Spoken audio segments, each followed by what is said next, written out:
collègues, question de M. Stéphane Mazard, Monsieur le ministre de l'Aménagement du Territoire et de la Décentralisation. La parole est à M. Mazard, à qui nous souhaitons un bon anniversaire.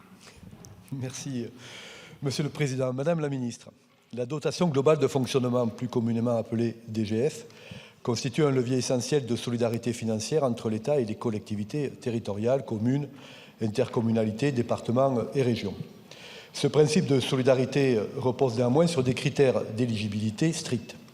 Ainsi, si la DGF permet à la majorité de nos communes d'assurer leur mission de service public, certaines n'en bénéficient pas, pour la bonne raison qu'elles disposent de ressources suffisantes.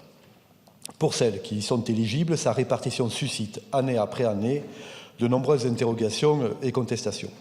Les élus locaux dénoncent des critères de calcul obscurs et des écarts de répartition souvent difficiles à justifier.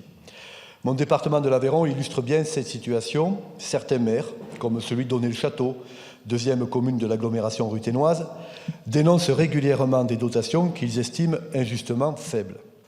Ces baisses deviennent rapidement source de polémiques récurrentes et de défiance vis-à-vis de l'État. Elles visent parfois même les parlementaires eux-mêmes tenus à tort pour responsables. Or, cette défiance se heurte à une réalité budgétaire incontestable. Depuis 2017, sous l'impulsion de l'État, le Parlement a adopté sans discontinuer une hausse de l'enveloppe globale de la DGF. Pour autant, cette augmentation ne bénéficie pas à toutes les communes. Certaines ne perçoivent aucun gain, d'autres voient leur dotation diminuer, notamment en raison du transfert de compétences vers l'intercommunalité, et certaines, enfin, accusent une baisse significative sans explication rationnelle apparente. Dans ce contexte, les élus locaux se heurtent à des variations difficiles à anticiper, dictées par un mode de calcul aussi complexe qu'opaque.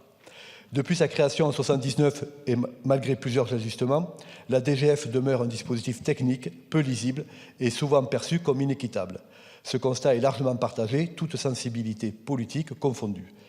Dans un contexte où la stabilité et la clarté des ressources sont indispensables à une bonne gestion, on appelle des réponses précises. Pouvez-vous répondre aux interrogations largement exprimées par de nombreux élus locaux quant à la baisse de leur DGF et en particulier à celles formulées par le maire d'Onet-le-Château? Le classement d'Onet-le-Château parmi les collectivités relevant du dispositif d'ILICO en raison d'un potentiel financier jugé élevé peut-il être regardé comme un facteur explicatif objectif de cette évolution? Plus généralement, votre gouvernement sera-t-il celui qui engagera enfin une réforme en profondeur de la DGF, en vue notamment d'en simplifier les modalités de calcul et d'en garantir la transparence? Réformer est le seul moyen de rendre la DGF acceptable et de mettre un terme aux polémiques incessantes qu'elle suscite, qu'elle repose sur des réalités objectives ou sur des postures strictement politiciennes. Merci, M. Mazard. La parole est à Mme la ministre déléguée chargée de la ville. Monsieur le Président, Monsieur le député Stéphane Mazard, je vous souhaite un excellent anniversaire puisque c'est le 25 mars aujourd'hui.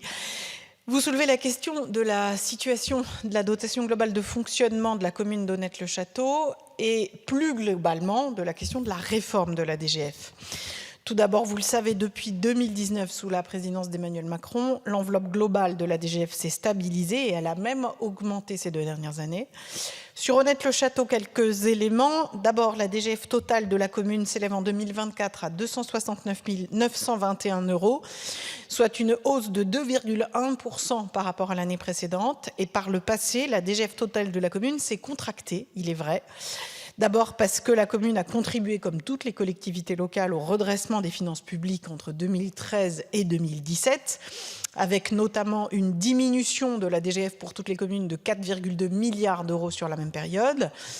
Et évidemment, ce prorata a été réparti en fonction des recettes réelles de fonctionnement des communes. Deuxièmement, entre 2017 et 2024, la dotation forfaitaire de la commune a été écrêtée, comme vous le savez, pour financer la hausse parallèle des dotations de péréquation.